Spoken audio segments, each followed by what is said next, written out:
Şunca cüce, 5000 yaxın cüce. Assalamu aleykum aziz abunatçılar, kanalımızı küzətib barıcı insanlar, sağ salamat yürübmüşsülər.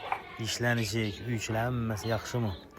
Nuruddin işlənəcək deyənlərə işlər zor, əcaib getiyatır. Görüb durğanlarınızda yine bugün sizlere faydalı video rolik olsun. Ben şu cücelerin reklamı kılayatırımız. Cüceye kızıka dollar için şu cücelerimiz satıladı. Menzilimiz Xankal tümənində. Bemalal müracaat etəvərəsilə ekranda nomerlə durubdu. Bətəfsil məlumat telefon arqalı bərilədi. Onsam kütüb qalımız dostlar.